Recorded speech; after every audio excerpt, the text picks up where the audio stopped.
네, 마켓 이슈 분석 이어가겠습니다. 미국의 GDP 호조 소식이 미국 증시, 뉴욕 증시와 유럽 증시까지 상승으로 이끌었습니다. 또 우리 시장에서는 대형주에서 배당 늘리겠다라는 이야기가 연일 들려오고 있죠. 어떤 파급 효과가 있을 것인지 이야기 나눠보도록 하겠습니다. 자, GDP 어느 정도로 개선된 건지 준희 앵커가 좀 소개해 주시죠. 네, 일단 3분기 GDP가 예상치가 3.1%의 증가였습니다. 네. 하지만 이를 보기 좋게 넘어선 3.5%의 증가로 나타난 건데요. 때문에 4분기에도 3%대 성장이 좀 나왔으면 좋겠다라는 기대 심리도 나오고 있더라고요. 네. 이러한 흐름들 어떻게 좀 분석하면 좋을지 오늘도 MTN의 김종현 연구위원 모시고 이야기 나눠보도록 하죠. 자, 이번에 GDP가 좀 좋게 나왔습니다. 이 부분들 어떻게 해석하고 계십니까? 뭐 여러 가지 요소가 있겠지만 뭐 수출이 기여했을 가능성은 뭐 미국 입장에서는 거의 없고요. 내수 쪽에서는 뭐 소비보다는 기업들의 설비 투자의 기여도가 다시 높아지고 있다라고 좀 봐야 될 것 같습니다.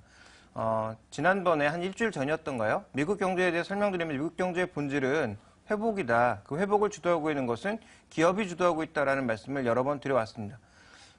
준비된 그림을 보시면 지금 비국방 항공을 제외한 비국방 자본재 주문도 최근에 계속 늘고 있는 양상이고요. 이 주문이 늘어나면서 우리나라 IT 수출량이 증가하고 있다는 것, 특히 반도체 수출량이 증가하고 있다는 것 주목해 보실 필요가 있겠고요. 그다음에 향후 6개월 설비 투자 계획도 견조합니다. 이 부분의 상당 부분은 물론 셰일가스를 중심으로 하는 미국의 석유화학 산업들이 차지하고 있는 것도 있지만 그 외 투자도 증가하고 있고 자동차라든지 일부 제조업에서도 긍정적인 신호가 나타남으로써 미국은 기업이 주도하고 있는 주도해 나가는 움직임이 보인다면 앞으로 빠른 성장에 저희가 기대할 수 있을 것인지 시장에서는 또 그걸 많이 궁금해하더라고요. 뭐 4분기는 전통적인 소비 시즌이죠. 뭐 11월 27일이면 뭐 추수감사절이기도 하고 또 여러 가지 소비 시즌에 대한 기대감이 높아질 수 있는 시기인데요. 지금 준비된 그림을 보시면 미국의 컨퍼런스 보드 소비자 신뢰 지수가 긍정적으로 개선되는 모습은 향후 소비의 긍정적인 심리 상태가 나타나고 있다고 봐야 될 것 같고요. 특히 이 지수를 세부화해 봤을 때 현재 상황에 대해서 긍정적인 관점이 아니라 미래 소비에 대한 기대 지수가 높아지고 있다는 점을 주목해 볼 필요가 있을 것 같습니다.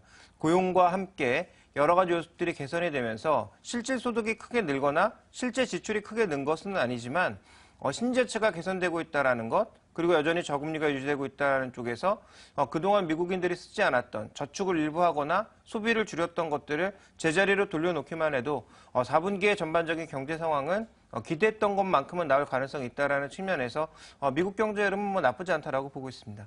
네, 그런데 뭐 이번 미국 3분기 GDP의 개선을 놓고 뭐 기업들의 투자나 개인들의 소비가 별로 좋지 못했다라는 평가도 좀 다소 나오는 게 사실이었어요. 그런데 이렇게 뭐 심리적인 지표를 봤을 때 앞으로 좀 더 개선될 가능성은 분명히 있지 않을까 싶은 생각이 들거든요. 그렇다면 여기에 연동될 수 있는 종목들은 어떤 것들이 있을지도 궁금합니다. 네, 조금 전에 이미 뭐 종목을 말씀드릴 것 같은데요. 미국의 이제 비국방 자본재 주문 증가와 더불어서 국내 반도체 수출이 늘고 있거든요. 미국 내에서도 IT 제품의 일부 제작이 나타나면서 그와 관련된 수입이 늘고 있다는 거겠죠. 그래서 반도체 수출에 대해서 우리가 좀 관심을 여전히 가져볼 필요가 있겠다. 그런 측면에서 보면 IT 부품에 대한 관심이 높아져야 될 것 같고요.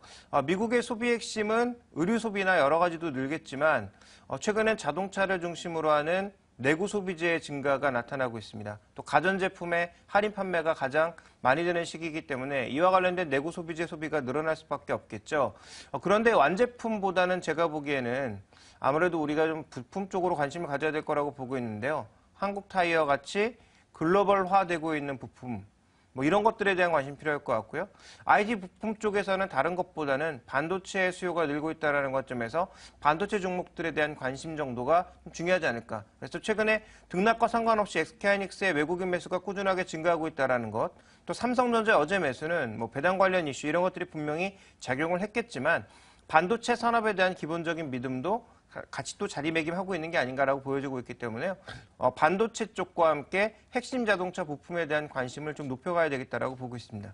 네, 알겠습니다. 이제 골드만삭스 얘기 좀 해볼게요. 네. 요즘 참 바쁜 것 같아요. 얼마 전에 그 유가 전망을 낮춰잡았죠. 네. 이번에는 또 S&P 500 기업의 실적 전망을 낮춰잡았다고 합니다. 이에 대한 의견은 어떠세요? 뭐 기본적으로는 뭐 동의할 수 있고요. 달러의 이제 강세 효과 자체가 크게 나타날 수밖에 없는 상황 아니겠습니까? 왜냐하면 미국 기업들 대부분 다 글로벌 기업 아닙니까? 근데 글로벌 기업들이 달러화로만 돈을 벌어들이진 않잖아요. 유로화로도 돈을 벌고 엔화로도 돈을 벌고 여러 통화로 돈을 버는데 달러가 이렇게 독야청청 혼자 가버리면 다른 통화로 열심히 돈을 벌어도 실제로 달러로 바꿨을 때는 실적이 하향될 수밖에 없는 거죠. 그런 영향도 분명히 있을 거고요. 또 하나 저는 전체적으로는 이렇게 뭐 달러 흐름 때문에 낮췄지만 산업별로는 여전히 미국도 굉장히 차별화될 수밖에 없다라고 보고 있습니다. 준비된 그림을 보시면 유나이티드 파스 서비스, 즉 택배업체 UPS의 주가 흐름이 주봉으로 나타낸 건데요. 장기 흐름을 봤을 때 뭐 박스 안에 묶여있긴 합니다만 상승 추세가 전혀 꺾이지 않고 있습니다. 그리고 최근에 이 UPS가 속해 있는 글로벌 다우 운송 지수가 가장 먼저 고점, 전고점을 돌파하면서 사상 최고치 수준까지 가고 있다는 것도 주목해 볼 필요가 있는 거죠. 그러니까 글로벌 시장에서도 이렇게 계속 잘 되는 서비스가 실적이 나빠질까? 실적이 크게 하향될까? 이렇게 생각해 볼 수는 없는 거고요. 오히려 맥도날드 같은 것들은 주가가 올해 내내 좀 부진한 모습이거든요. 오히려 최근 반등하고 있는 양상인데 글로벌화가 굉장히 오래전에 진행이 되었고요. 또 이머징 마켓의 성장이 기대감이 올라오면서 지난 2012년, 13년에는 굉장히 좋은 성과를 보였던 이 맥도날드가 최근에 약세를 보이고 있는 것은 글로벌 성장 전체가 내려가고 미국 성장도 떨어지고 있기 때문입니다. 그래서 골드만삭스가 투자 의견을 내린 것에는 동의할 수 있지만 모든 산업에 적용되는 것은 아니다. 여전히 미국 시장 내에서도 우리만큼 심하진 않아도 차별화가 이어지고 있다. 이렇게 좀 봐야 될 것 같습니다. 네, 그렇다면 골드만삭스가 전체 기업들의 실적 전망은 하향 조정을 했지만 그 기업별로 그리고 산업별로는 차별화될 수 있다라는 이야기를 정리해 주셨는데요. 우리 국내에는 어떠한 영향을 줄지도 좀 궁금합니다. 중요하죠. 네, 어떻게 보십니까? 국내도 마찬가지라는 거죠. 미국도 한 20년간 니프티 피프티라고 해서 오르는 종목만 올랐듯이 우리 시장에서 또 오르는 이유가 확실한 종목으로만 집중할 수밖에 없다. 그래서 많이 빠졌기 때문에 사야 된다는 단기적으로 맞는 말인데 그렇게 많이 빠졌기 때문에 제자리로 돌아온다라는 말은 이제 사실이 아닐 수도 있습니다. 그래서 공급 과잉에 빠진 업종에 대해서는 여전히 관심을 좀 꺼야 될 것 같고요. 지금 공급 과잉이 아니라 기대감이 나타나고 있거나 수요가 오히려 증가하고 있는 뭐 모바일 기반 산업이라든지 아니면 모바일 기반 산업 중에서 정말 숫자가 나오고 있는 핵심 부품주에 대한 관심이 여전히 좀 높여나가야 될 시기라고 보고 있습니다. 그리고 국내에서 어제 큰 이슈가 바로 삼성전자 측에서 배당을 확대할 수 있다라는 주주 환원 정책을 검토하겠다라고 한 점입니다. 네. 뭐 현대차, 만도, 그리고 삼성전자 연이어 이런 소식이 들려오고 있는데요. 앞으로 장기 매력 있다라고 보시는지요? 네, 어제도 말씀드렸지만 이런 것들은 단기적으로 바닥을 확인시켜 줄 수 있는 요소이지만 배당을 그러면 삼성전자가 당장 지금 시가 배당률 아무리 지금 많이 해봐야 1%였는데 2%까지 한 번에 올릴 수 있을까요? 그러면 삼성전자 지금 현금 시재가 굉장히 많지만 내년에도 20조 가까운 투자를 하고 그 정도의 배당금도 주면 삼성전자의 현금 시재는 버텨낼 수 있을까요?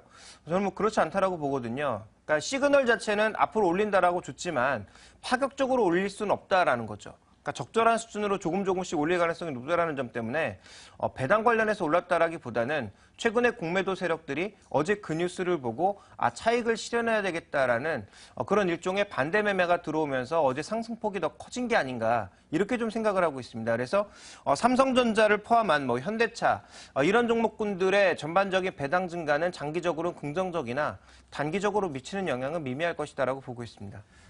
네, 그러면 장기적으로 봤을 때 그룹들이 계속해서 배당을 확대할 것이다라는 기대감이 나오는 게 좀 사실인데요. 네. 이 부분들 좀 어떻게 해석하는 게 좋을까요?